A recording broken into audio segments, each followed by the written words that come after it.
Hello everyone and welcome to part 2 of chapter 2. So we'll talk today about biomolecules, which are the building blocks of all living things.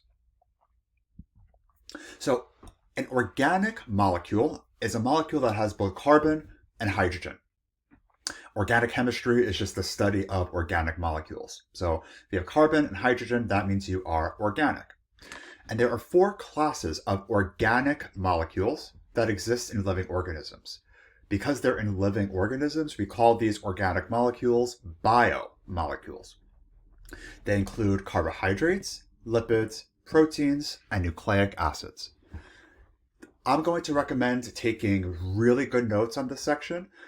This is historically the first time where students are presented with tons of new information. It can be a little overwhelming, but if you take good notes and you break it down into smaller chunks, it'll be a lot easier to digest. So make sure you give yourself enough time also to just memorize this, because this is very important in later chapters. So you need to understand the entirety of chapter 2 so we can build up on that knowledge in the future. So let's talk about the carbon atom. We said the carbon atom has 6 electrons because its atomic number is 6. How many electrons would it have in each shell? Right, the first would have 2. The second would have 4. So how many bonds can carbon form? 4, right? It has 4 valence electrons. It wants to have 4 more to complete its outer shell, so it can make 4 covalent bonds. And carbon likes to bond most frequently with another carbon, or a nitrogen, hydrogen, oxygen, phosphorus, or sulfur. So CHNOPS was that acronym. So carbon is very versatile, and carbon can bond with a lot of other types of atoms. The carbon-carbon bond is a very stable bond. So when carbon bonds to another carbon, it's a very, very tight, stable bond. So we said 4 valence electrons means each carbon atom can make 4 covalent bonds, and that could be in any direction. So the carbons can arrange themselves in different shapes. The actual chain of carbons in an organic molecule is called the carbon skeleton, or the carbon backbone. So the carbon's backbone can be linear, or it could be branched. You can see over here. They could also be in ringed shapes. So the carbon skeleton is very versatile. There could be many different shapes of organic molecules. So pause here and answer this question. The answer is C, covalent. And the simplest carbon compounds have only hydrogen and carbon. So let's take the simplest possible organic molecule, would be methane. It only has 1 carbon. If it has 1 carbon, that means it has 4 hydrogens. So methane has CH4. Methane is a gas. A large hydrocarbon would have a very large carbon skeleton with a lot more hydrogens. And as carbon skeletons grow in size, so do their energy storing capacity. So gasoline and diesel and motor oil are very large hydrocarbons. And we could use all of those bonds in between them. We could break those bonds and use the energy to move our cars forward. Remember, bonds contain energy. So when you have a lot of carbons bonded together, you have a lot of potential to ignite the car, break all those bonds by combustion, and then you can use that energy to propel your car on the highway. Oil, when we eat fried food, oil is made up of very large hydrocarbons. And again, that means energy storage or calories. So large hydrocarbons store energy in the carbon-carbon covalent bond. And again, we saw this in gasoline and motor oil that we burn in our cars, and also in fats and oils that we consume for energy. Outside of the carbon skeleton, there are other groups of atoms called functional groups. So functional groups are clusters of specific atoms that are attached to the carbon skeleton, and each functional group has a very unique structure and function. And overall, what functional groups do is determine the chemical reactivity and the polarity of organic molecules. So Functional groups give organic molecules their flavor, so to speak. It determines what they can react with. It determines how they behave. Some functional groups you should definitely know are the hydroxyl group, which is OH, carboxyl group, which is C double bonded to an oxygen, and then a hydroxyl group, COOH. An amino group is NH2, and a phosphate group is phosphate with 4 oxygens. So for example, here you can see an amino group. This whole thing is a carboxylic acid group. This is a hydroxyl group. So these are going to become more important as we introduce different biomolecules. Like I mentioned already, shape and function are very tightly related in science. And each type of organic molecule has a very unique 3-dimensional structure. And that structure determines its function. So again, because of the intricate, and again, we could break it down, each atom has different properties that will determine how it can interact with other atoms. Those interactions will determine the actual 3D conformation, the 3D shape of that molecule. Because of that 3D shape, it can do different things. It can function in different ways because of its structure. Isomers are organic molecules that have identical molecular formulas, but just different arrangement of atoms. So you can have a 3-carbon molecule, which has 3 oxygens and 6 hydrogens, but they can be arranged in different ways. So these have the same formulas, but different arrangements. So we call these two things isomers. Iso means the same. So the same formula, but different structures. So now let's introduce a couple of terms. In all living things, we said that there are 4 categories of biomolecules, and we can call these biomolecules macromolecules because macro means large. So macromolecules are large molecules. We said they include proteins, carbs, nucleic acids, and lipids. And some macromolecules, or macromolecules that consists of small repeating subunits, are called polymers. That's an important term. So a polymer is a macromolecule that has many small repeating subunits. So you can think about this pearl necklace as a polymer because it consists of many small repeating subunits. A monomer is the subunit that makes up the polymer. So each individual pearl is a monomer. Right, so the monomer is the small molecule, and a polymer is the long chain molecule made up of repeated monomers attached together. So what you're going to see here is that some of the biomolecules are polymers of smaller pieces. So you have to understand what are the monomer for each of the biomolecules, and like how do they attach to become the big macromolecule. So now we're going to talk about our biomolecules. So 3 of the biomolecules are actual polymers. So we have carbohydrate is a polymer of individual monomers. Proteins are polymers of individual monomers, and nucleic acids are polymers of individual monomers. Just repeating subunits. And you should have a table in your notes that says for each category, what are the subunits? Right? What are the monomers? You should also have in your notes what the structure, what the function is of each of these biomolecules. So in the learning map, I have an example of a table that you should have in your notes, talking about each of the categories of biomolecules, the subunits, what the function is, and an example. Provide a couple of examples of each of the categories of biomolecules. So how do monomers become a polymer? It's a special reaction called a dehydration reaction. So a dehydration reaction is a chemical reaction in which subunits are connected by the formation of a covalent bond. And it's called the dehydration reaction because water is released during the reaction. So water is eliminated and a covalent bond is formed. For example, Starch is a polymer of individual glucose monomers. So glucose is a sugar. When a bunch of glucose is attached together, they form starch. So a bunch of individual glucoses have to be attached by dehydration reactions. So here we have one monomer, and here we have another monomer. Right? We're trying to attach these two together. At the end of the monomers, there's an H and an OH, hydroxyl group that just happens to be there.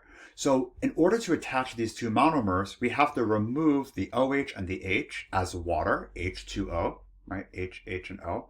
Those get removed, and then you have a covalent bond put in its place. So that's how we synthesize a biomolecule, right? By dehydration reactions. How do we degrade polymers into monomers? We use a hydrolysis reaction. So this time we're using a water molecule to break the covalent bond.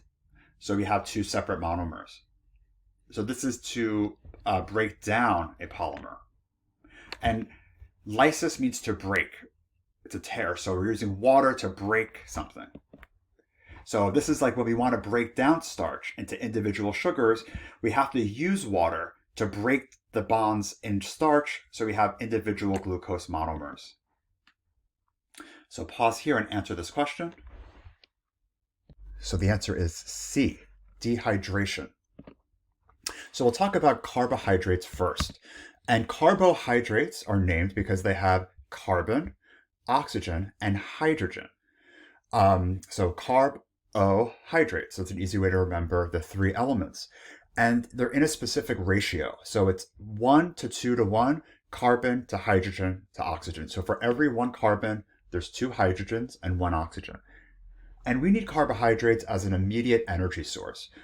So for sugars, right, glucose gives us our energy. We can make what's called ATP. I'll talk about that later, which our cells can use as energy. Also, carbohydrates play a structural role, especially in plants. They form the cell walls of plants. We also have long-term energy storage as in carbohydrates in us in the form of glycogen, as we'll soon see. So all carbohydrates, no matter what you are, all carbohydrates are polymers of monosaccharides. So monosaccharides are the monomers. And a monosaccharide means a single sugar. So saccharide is sugar. Mono is one. There are monosaccharides we'll talk about first. Those are the simple sugars. We'll then talk about disaccharides, which are double sugars. And finally, we'll talk about polysaccharides, which are complex sugars. So pause here and answer this question. And the answer is B. There's always a 1 to 2 to 1 ratio, carbon to hydrogen to oxygen. So if there's 7 carbons, there's going to be 14 hydrogens. So monosaccharides are simple sugars. They're single sugars. There's only one carbon ring in a monosaccharide. And there are 3 varieties we'll talk about, specifically glucose, fructose, and galactose are all simple sugars. They all have the same chemical formula, C6H12O6, but they have different structures. And that's why we call those isomers. And simple sugars dissolve readily in water. And what's the name for that? Is it hydrophilic or hydrophobic? Right, they're hydrophilic. And we could almost imagine that. We can deduce, because look how many oxygens there are in glucose. And we know that oxygens like to form hydrogen bonds. Right? There's a partial negative charge on the oxygens like to form hydrogen bonds. So if you have water around, there's plenty of hydrogens. And conversely, an oxygen from a water molecule could interact with these hydrogens over here. So this is sugar, and these are the water molecules around it. They dissolve very, very readily. Right? So it's the hydroxyl group, specifically in sugar, that makes them water soluble. Which of the following is not a monosaccharide? So pause here. So we just named 3. So table sugar is actually not a monosaccharide. Table sugar is a disaccharide, a double sugar. And disaccharides are made by joining two monosaccharides with a special type of bond called a glycosidic bond. So what type of reaction would join two monomers together to form a disaccharide? A dehydration reaction, right? And what kind of reaction can separate the disaccharide into two simple sugars? A hydrolysis reaction. So here, sucrose is an example of a double sugar. That's an example you should definitely know. Sucrose consists of a glucose attached to a fructose by a glycosidic bond. Right, so that's an example of disaccharide. Another disaccharide is lactose, which is a galactose and a glucose attached together. So look at this reaction. Here we have lactose, which is it's a disaccharide, and there's this enzyme that's breaking it down into galactose and glucose. So what kind of reaction is this showing? This is a hydrolysis reaction. So 3 examples that you should know. Lactose, like we saw, was galactose and glucose. Sucrose is glucose and fructose. And maltose is 2 glucoses together. Lactose intolerant individuals don't have the enzyme lactase, which can normally break down lactose into galactose and glucose. So sometimes a lactose intolerant individual would have to take a lactate pill. And all that is, it's the enzyme that can do hydrolysis to break this bond. So lactate is just an enzyme that can break this bond and therefore digest the glucose and galactose. The third category of carbs are polysaccharides, which is a polymer of many monosaccharides together. We'll talk about 3 specific polysaccharides. You should know all 3 of these. So starch provides long-term energy storage in plants. We could also eat starch and get long-term energy storage. Glycogen provides energy storage in animals, like humans. And cellulose is a structural polysaccharide found in the cell walls of plants. So we'll talk about starch first. And again, starch is a polysaccharide, which just means it's a bunch of glucoses attached together. So plants store their energy in the form of starch. And again, it makes sense. Like they can clip off little glucose molecules as needed for immediate energy. Glycogen is an example of a polysaccharide in animals. So we do not naturally have starch. We don't store our glucose as starch. We store our glucose as glycogen in our liver and our muscles. So if we ever have too much blood sugar, blood glucose, what we do is we can attach those glucoses together to make glycogen. And glycogen can then be stored in the liver or the muscles for when it's needed later. So that's how we prevent an overload of sugar. If we eat a lot of sugar, we don't have to just have sugary blood. We can attach the sugars together by dehydration reactions and then store that as glycogen until we need it later on. And glycogen and starch both have similar structures because both are made of repeating glucose monomers attached together. Glycogen specifically makes these branched structures, so it's a little different than starch. The third type of polysaccharide is cellulose, which is a polysaccharide found in plants. And in fact, it's the most abundant organic compound on planet Earth. So every blade of grass and every tree, those are made of cells. And all those cells are protected with a cell wall made of cellulose. So this is what gives plants all their structure. And cellulose there's just glucoses attached together in these kinds of are called microfibrils. And there's intense, very intensive hydrogen bonding in between those microfibrils. And that provides a lot of structural support for plants. So it's a lot of hydrogen bonding between these chains of glucose that gives cellulose a lot of its strength. Right? That's what gives wood its strength. You might have noticed on a nutrition label the word dietary fiber. And that's another word for cellulose. So that's material that we cannot digest normally. We can't break it down. So unlike cows, we can't use cellulose as an energy source. It remains undigested and just as fiber.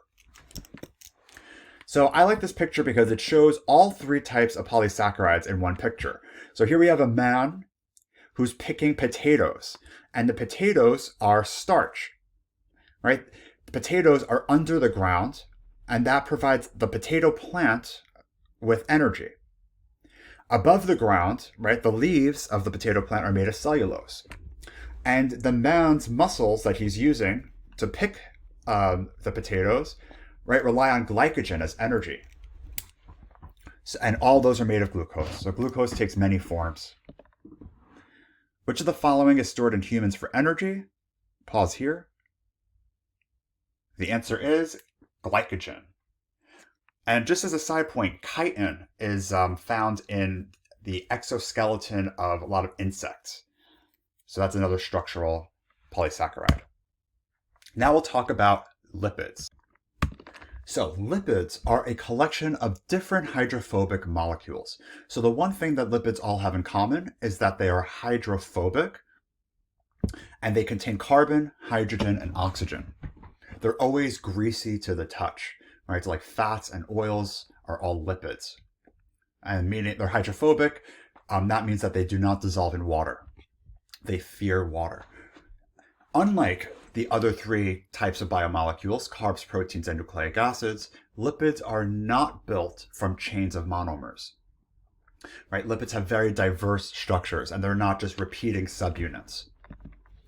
We'll talk about different types of lipids. First, we'll talk about fats and oils. These are sources of long-term energy storage that are made of triglycerides. So triglycerides are the building blocks of fats and oils.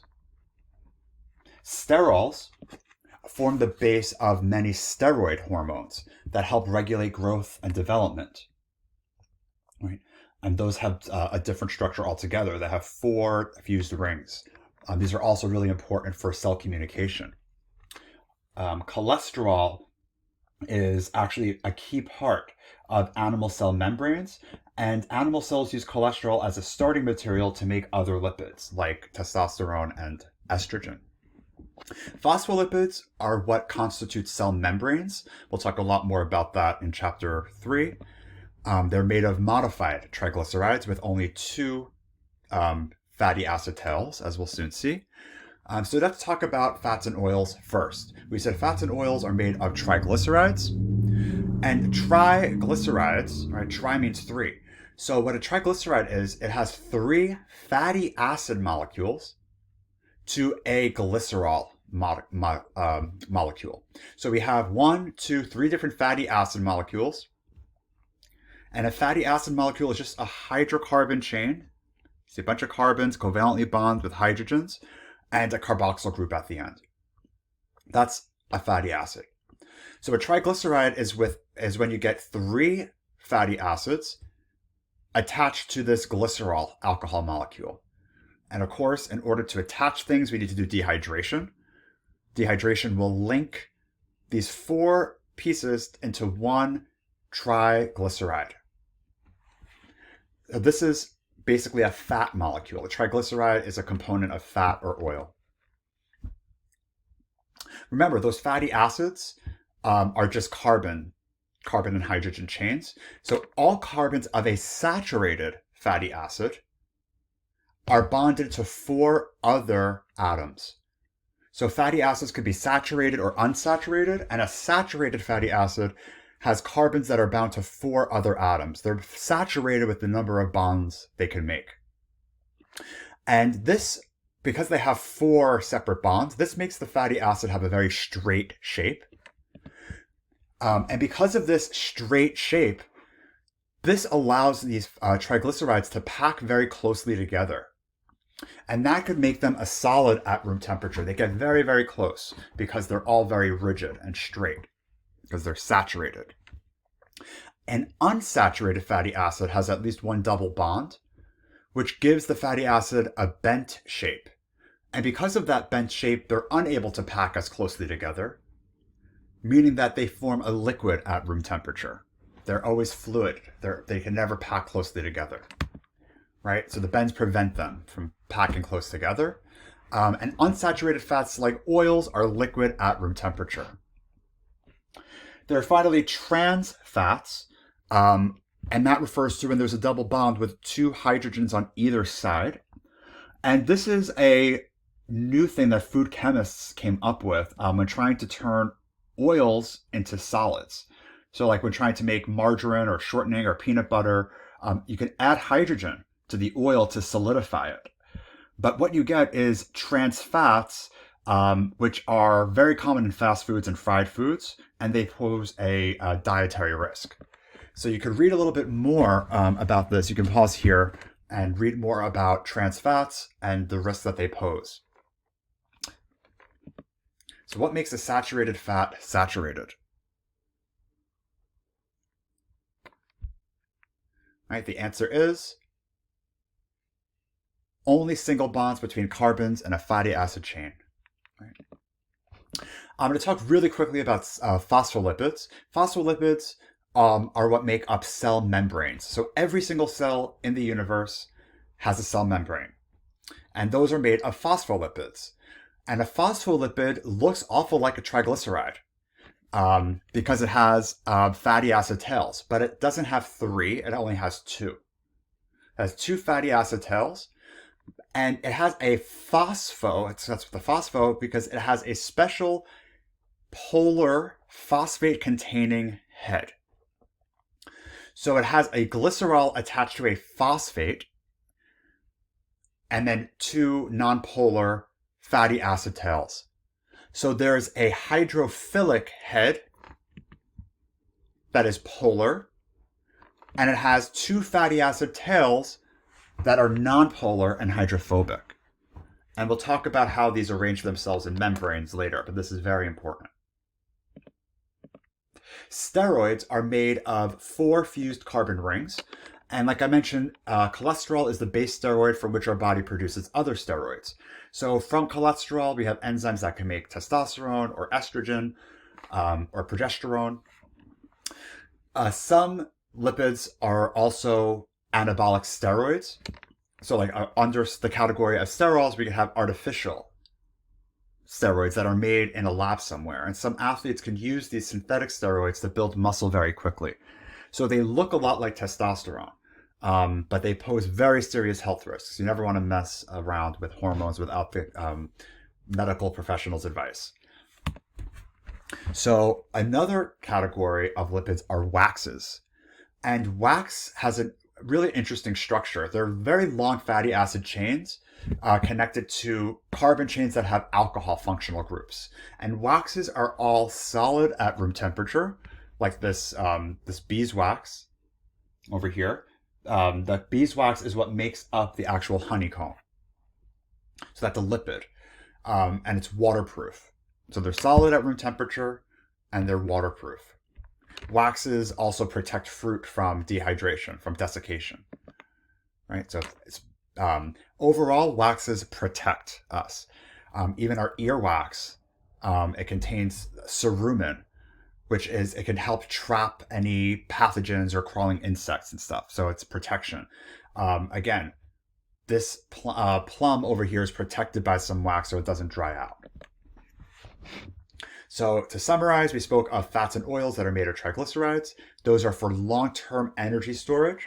Fats, of course, are also used as insulation in animals, right? We need to insulate ourselves with fat. Phospholipids are components of plasma membranes. Steroids are the cholesterol and other sex hormones. They're important for cell communication and development. And finally, waxes, we said, are for prevention of water loss. And we spoke about examples as like earwax and beeswax. Which portion of a phospholipid is hydrophobic? The answer is B. The fatty acid tail is hydrophobic. Next, we'll talk about proteins. Proteins come in all shapes and sizes. And proteins do more jobs in the cell than any other type of biological molecule.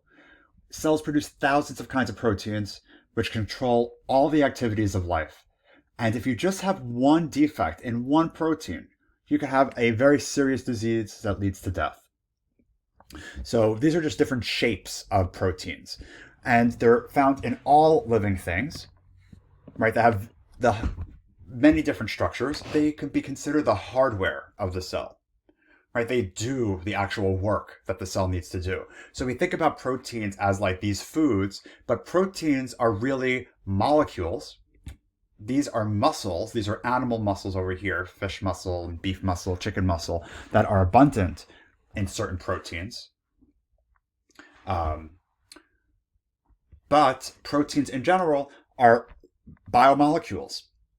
And they're all made of the same building blocks called amino acids. So all proteins are made of amino acids as the monomer. And amino acids are connected by peptide bonds. So proteins are made of amino acids connected by peptide bonds. We have proteins that give us structure, like collagen gives us support in our skin. We have transport proteins that help get things in and out of our cells, like in the membranes. We have storage proteins that help deliver and store things. So like, for example, hemoglobin stores oxygen. We also have motor proteins that help move things around, and even muscle proteins like myosin and actin that help contract our muscles. There's another subset of proteins called enzymes that help catalyze cellular reactions, and we'll save a whole chapter for that later. So here's a little cheat sheet, just some examples of proteins. So we said all proteins are made of amino acids, and there are 20 amino acids that are found in nature. Amino acids are also known as residues or as peptides.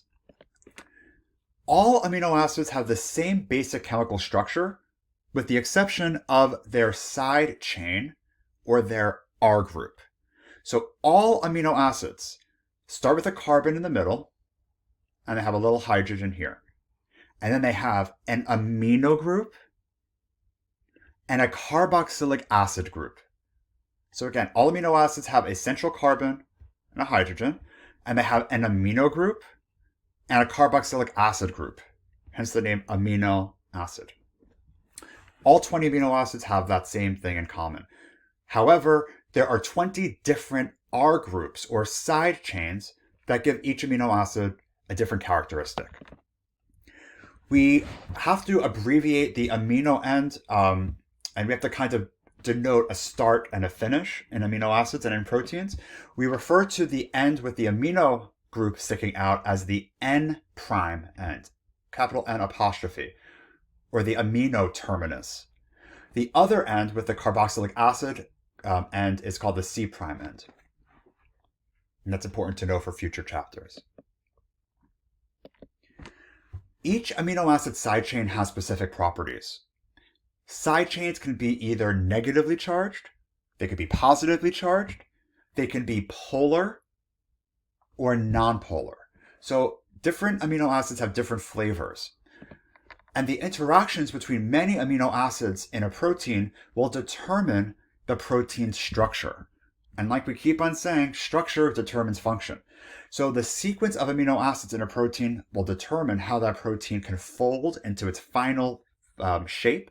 And that final shape will determine what the protein can actually do in a cell. So here's a list of the 20 amino acids.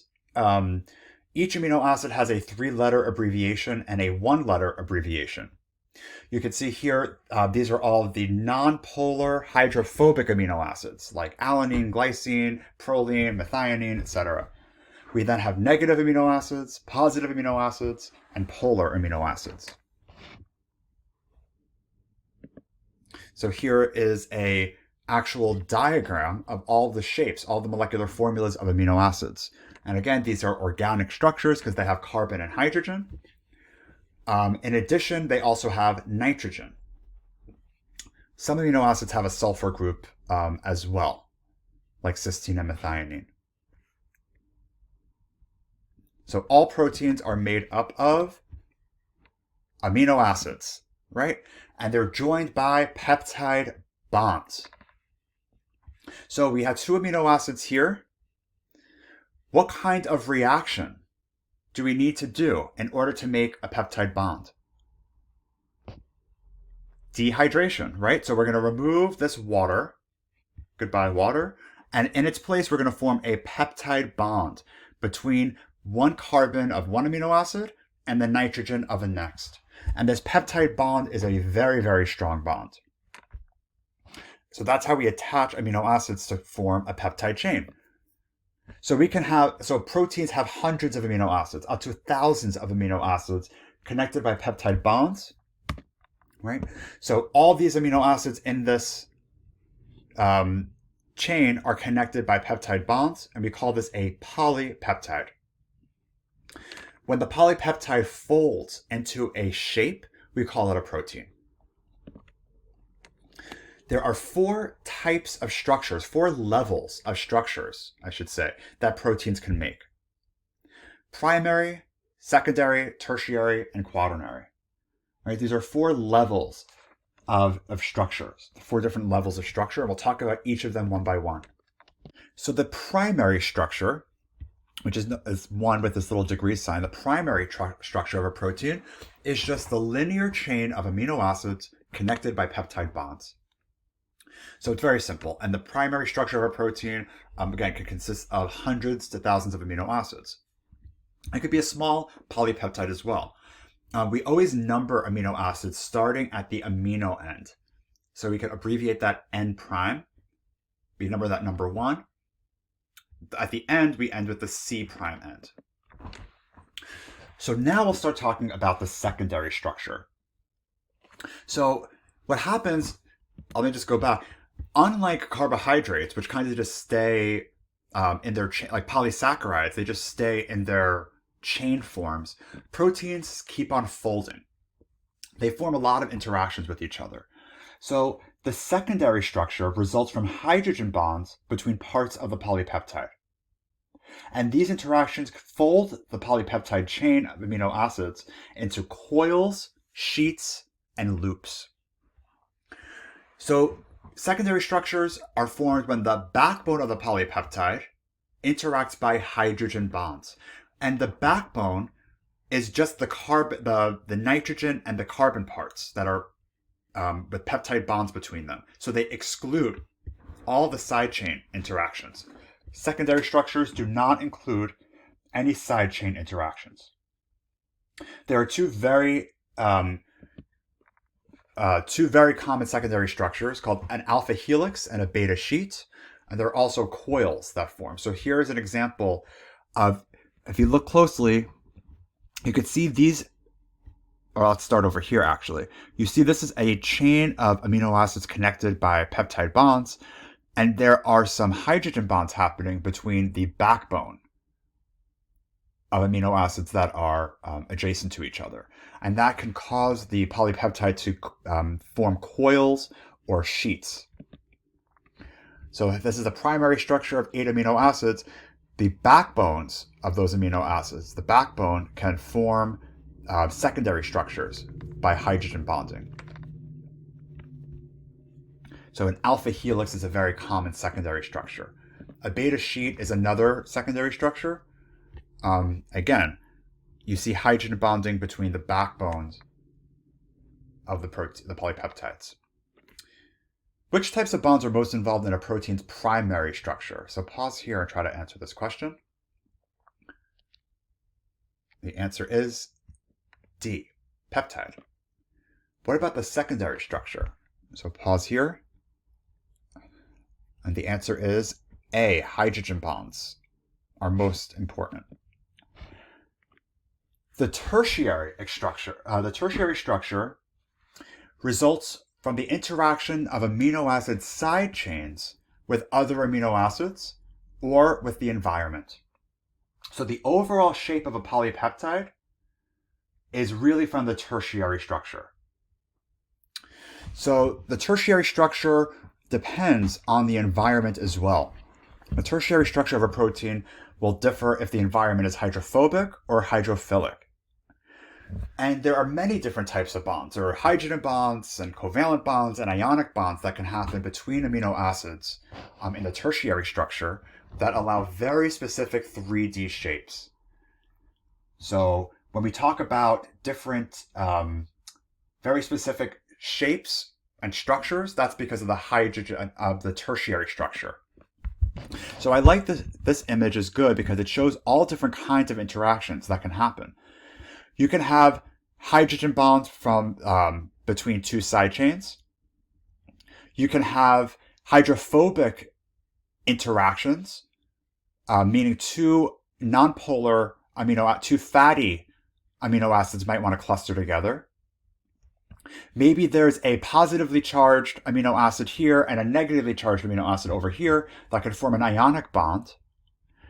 Maybe one amino acid over here could form a covalent bond. This is called a disulfide bond, special kind of bond with this. So depending on the exact order of amino acids in the polypeptide chain, different interactions will be made with neighboring amino acids. And those interactions will overall determine the structure of the protein. Proteins always fold to try to keep their nonpolar, their hydrophobic side chains protected from the outside watery environment, right? Water is all around us. So the protein wants to keep the hydrophobic parts away from the water. Hydrophobic is water-fearing. So the hydrophilic amino acids remain on the outside, more exposed to the aqueous, watery environment.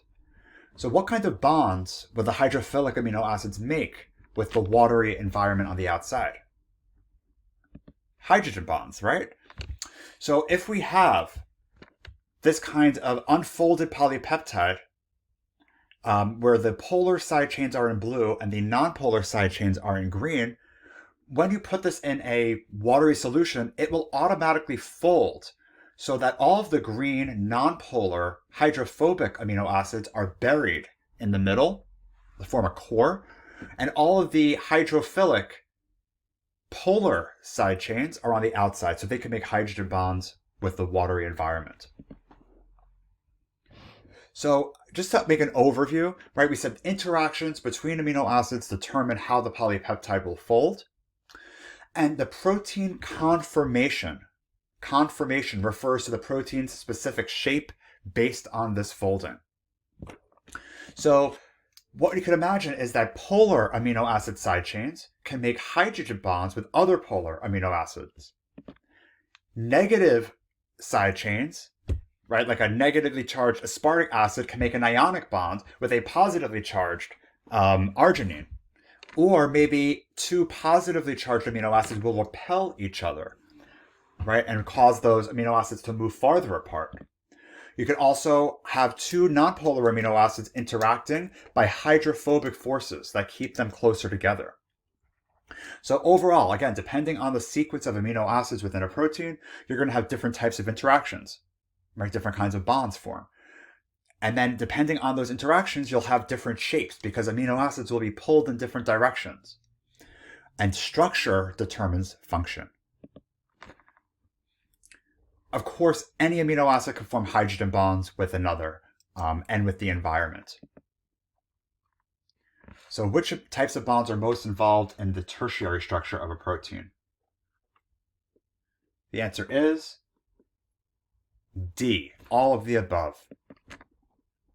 So proteins each have an optimal temperature and pH for them to be stable and folded the way they want to be. Right, so we said pH takes into account the number of H+. So if the pH is too high and there's not enough H pluses, right, that means that there's going to be a different environment for the protein and it might fold in a different way. So denaturing the protein with heat or with chemicals, like an acid or a base, will disrupt the natural folding of the protein. That's called denaturing. It's changing the actual structure. And urea is a chemical that can gently unfold proteins. So if I take a pure protein, I expose it to a high concentration of urea, all of the hydrogen bonds will be broken and the protein will be relaxed. This is denatured. What do you think will happen once I remove all the urea and I put it back into a pure solution? It's actually able to reform the same exact shape. And again, it's because it has the same intact structure of amino acids. It has the same primary structure.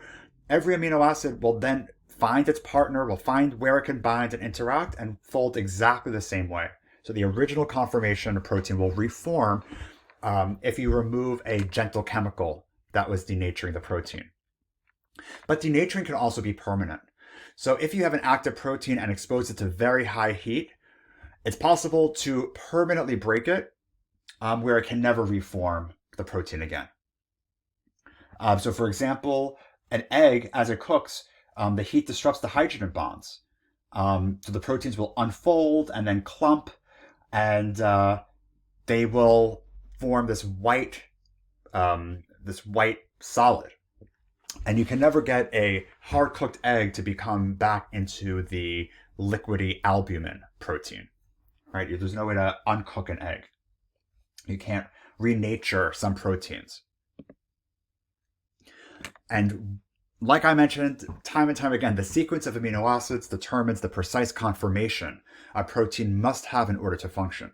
And there's only one stable folded conformation of a specific protein, right? So a protein will have one sequence and it will try to fold different ways, but it will only have one stable folded conformation. There's only one way to fold a protein. Finally, the last level of protein structure is quaternary. And that's the structure of a protein that results from the interaction of two or more separate polypeptides to give larger functional proteins. So not all proteins have a quaternary structure. Only some proteins have multiple polypeptide chains that all interact together. So hemoglobin, for example, consists of 4 separate polypeptide chains.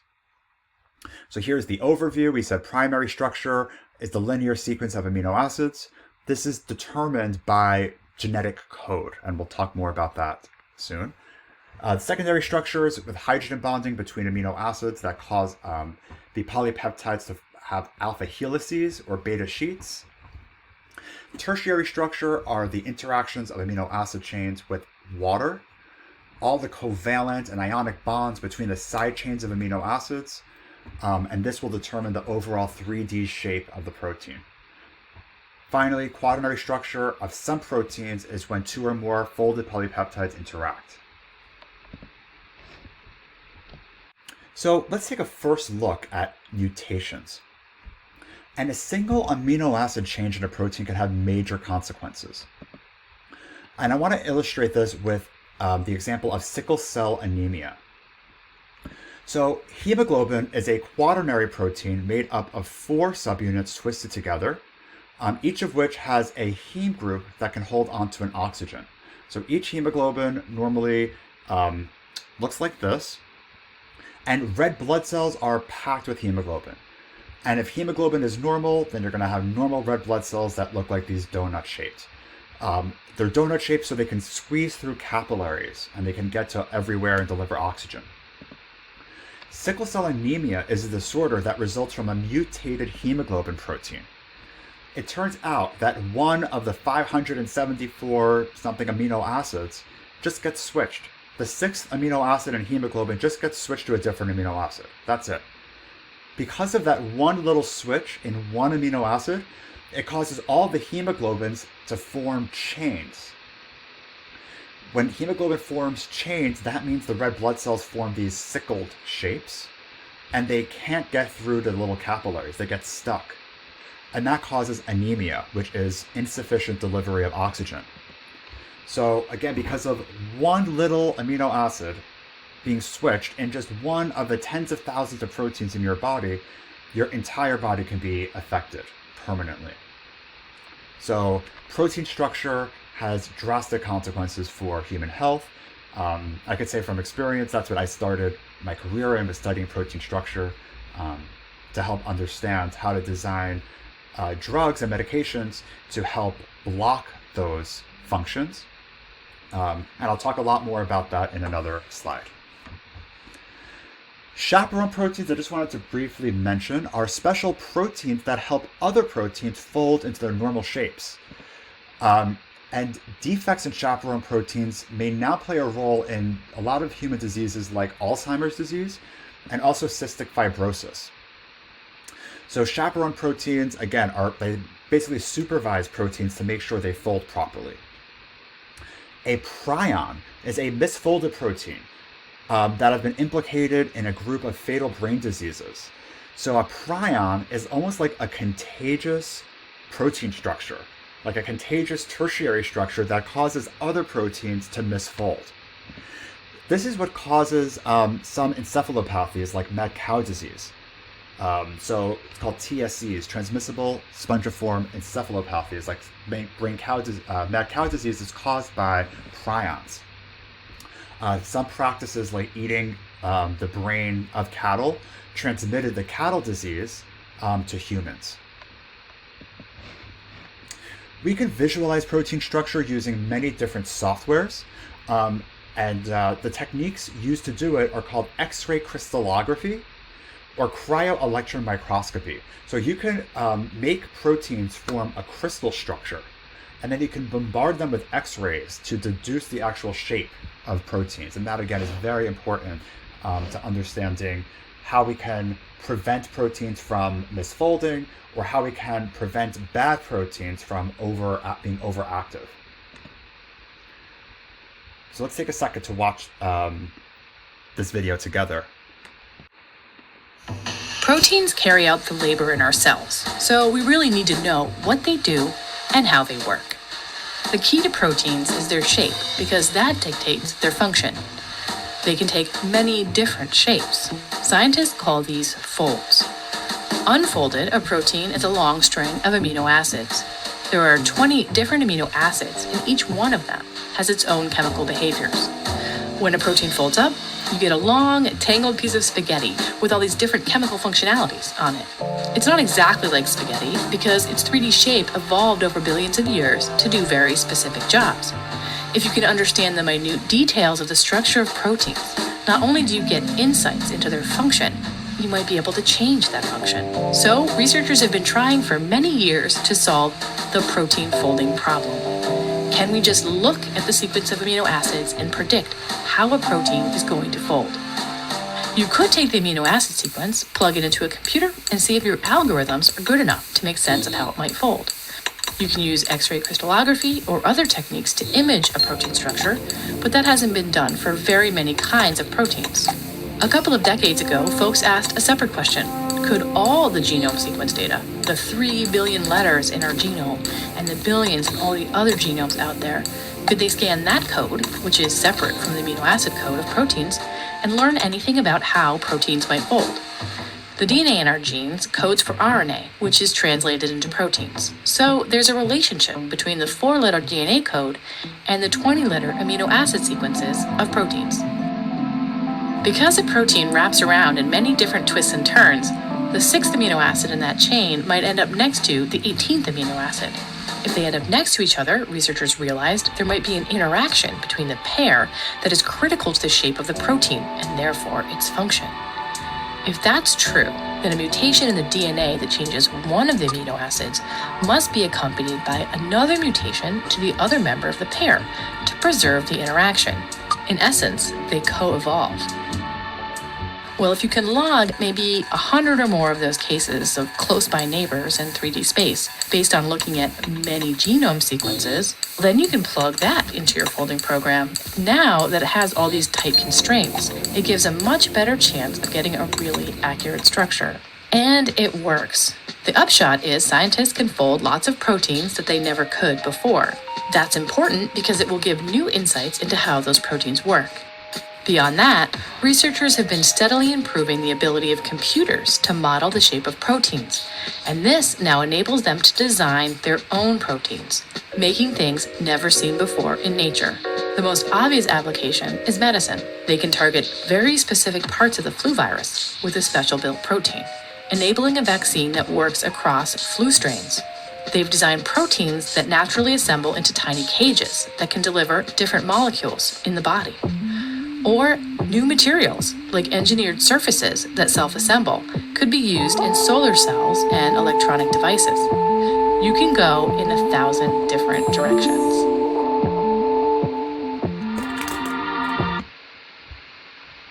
Now we'll discuss the last category of biomolecules, nucleic acids.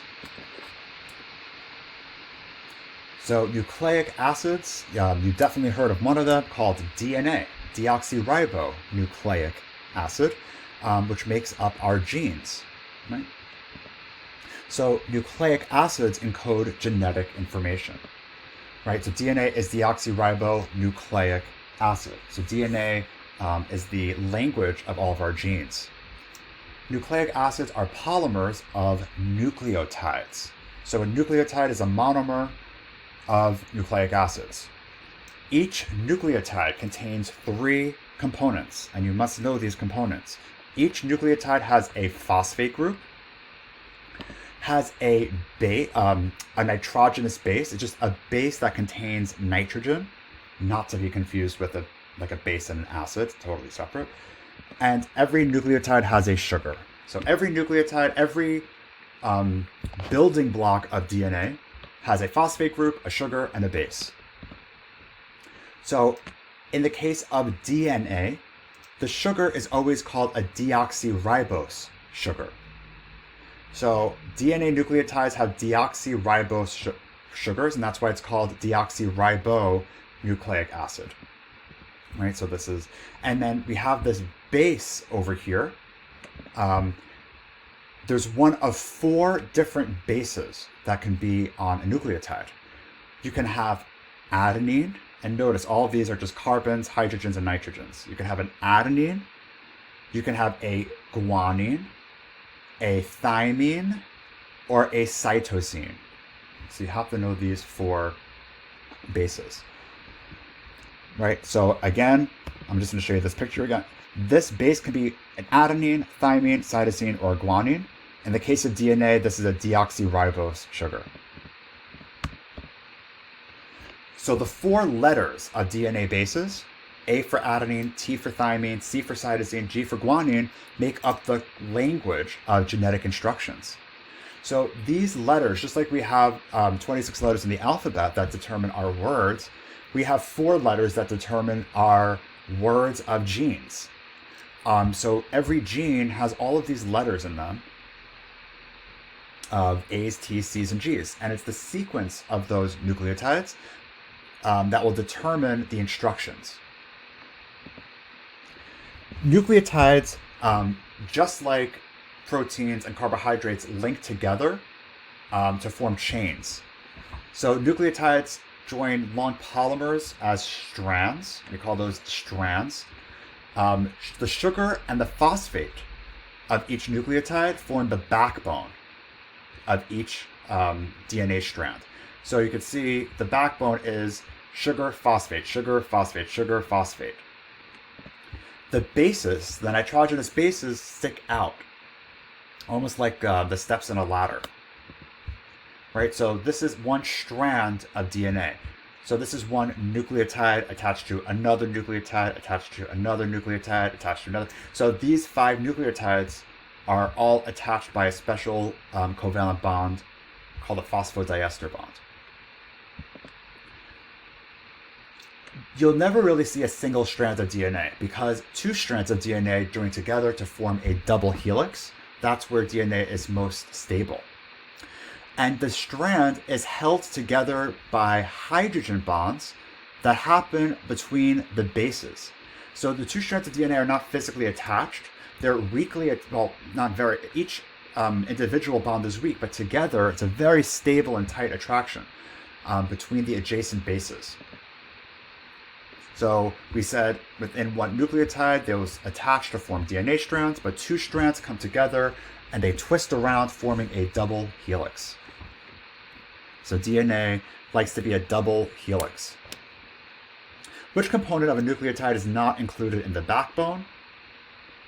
The answer is C, the nitrogenous base. It sticks out. What type of bonds are formed between bases in a DNA double helix? The answer is A, hydrogen bonds. Right. So RNA, or ribonucleic acid, is a close chemical cousin of DNA, but it has a few differences. One of the biggest differences is that it has an extra hydroxyl group.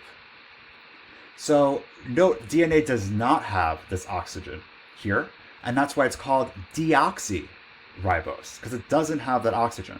Whereas in RNA, ribonucleic acid, it just has a ribose sugar. So again, RNA is different because of the sugar is ribose instead of deoxyribose. And there's also no such thing as thymine, or T, in RNA. So we said in DNA there is A, G, C, and T, but in RNA there's A, G, C, and U. So uracil is found in RNA. There's no such thing as an RNA thymine nucleotide. So again, this is to summarize. DNA and RNA include adenine, cytosine, and guanine. DNA only has thymine. RNA only has uracil. And another key difference is that RNA is mostly single-stranded, not like the double helix of DNA. And here is, again, just a little bit of a breakdown. Okay, and here's another picture, another way to look at the differences between the sugars of deoxyribose and ribose. We'll talk about these numbers a little later. That becomes a little bit important, but every nucleotide has a phosphate, a sugar, and a nitrogen-containing base. The nitrogen-containing base can be any one of these, right? But in RNA, it's going to be uracil instead of thymine, right, in DNA. So answer the following question. You can pause. And the answer is C. So now I want to talk about ATP, adenosine triphosphate. And that is the energy source of cells. It's the energy currency of the cell, right? That's what ATP is. And ATP is made up of an RNA nucleotide, but instead of just one phosphate, it has 3 phosphate groups. So just like a nucleotide has a nitrogenous base, a sugar, and a phosphate, ATP always has an adenine as its base, a ribose as its sugar, and not 1, but 3 phosphate groups. And the energy of ATP is stored in the chemical bonds. Specifically, the last 2 phosphate bonds are very high energy. So if you were to break this phosphate off of ATP, you would have a huge amount of energy released for the cell to use. All right, so breaking the last phosphate bond releases energy that can be used for cellular work. And that's going to become very important in later chapters. Once the phosphate gets kicked off, we are left with ADP, adenosine diphosphate, because we only have 2 phosphates. All right, so adenosine diphosphate can then be rejoined to another free phosphate to make more ATP. And that's done using the energy in sugar. So as a quick review, we spoke about carbs that include polysaccharides like glycogen, and like cellulose, and like starch. We also spoke about disaccharides like sucrose and lactose and maltose. Those are all composed of monosaccharides like fructose, glucose, and galactose. We said lipids like fats and oils are made up of triglycerides, which are made of 3 fatty acids and glycerol. We also mentioned sterols and waxes, which are other types of lipids. Proteins are composed of amino acids. Those are the hardware of the cell. They fold in very intricate shapes. Nucleic acids are the genetic information that include RNA and DNA. They're made of nucleotides. And we spoke about ATP. That's like a specially modified nucleotide. So here is a summary of everything we spoke about so far. And this is a good study tool. So in your food label, you will recognize many of the biomolecules now. So pause here and take a good 2 minutes to see how many new terms you can recognize. Where are all the biomolecules? See if you could find proteins, see if you could find carbohydrates, see if you could find lipids. You're not going to find nucleic acids in the food. I mean, you actually will if you search for it, but they're not going to list it in the nutrition facts. So here we have fats and cholesterol. What are these? Those are all lipids. We have carbohydrates that include fiber, dietary fiber, which is cellulose, and sugars, like a cane sugar, that's sucrose. So we have carbohydrates, and we have proteins. So peanut butter is a great example of a substance that has all three, or not all three, actually 3 out of the 4 biomolecules, right? DNA is found in any plant anyway. But again, you don't see DNA on a nutrition label. So again, try to see what type of biomolecule each ingredient is in this chocolate bar with almonds. So you can pause here and try to see if you could identify which biomolecule each ingredient belongs to. Right, so these are the answers. And you're going to read a little bit about the biology of chocolate for this chapter. If you want to eat a snack that provides rapidly available energy without excess calories from other biomolecules, which nutrition label of a snack would you choose? So pause here and give this some thought. So to answer this question, we have to think about what provides us with rapidly available energy, and that's sugar, right? Monosaccharides are immediate energy sources. And again, it says you don't want calories from other biomolecules. So the one that has the most sugars is B, right? You're getting the most calories from just the sugars and no proteins. Right? Proteins contain calories too, but those are not for rapidly available energy. Finally, I want to take a little segue into viruses. Viruses are more prevalent now than ever, and viruses utilize all 4 biomolecules to divide and to infect other living things. So a virus can infect bacteria. So this is called a bacteriophage. This is a virus that infects bacteria. This is an adenovirus that can infect us.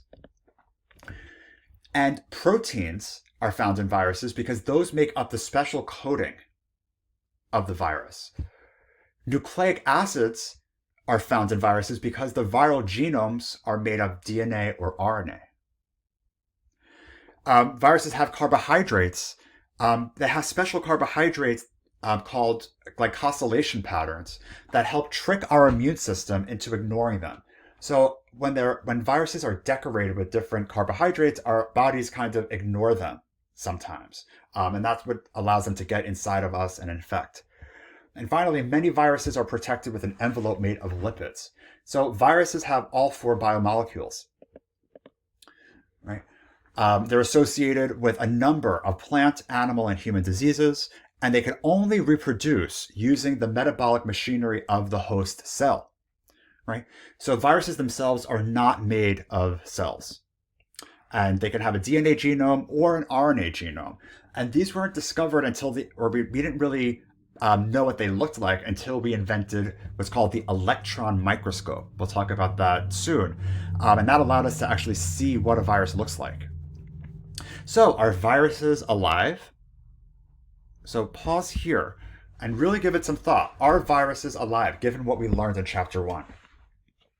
The answer is no. They are not made of cells and they cannot reproduce. So even though they have DNA and they can divide inside of a host cell and they can evolve, so they have all the biomolecules, they have a lot of qualifications of living things, but they're not made of cells and they cannot reproduce on their own. So that makes them non-living. So that's the answer. So viruses are not alive.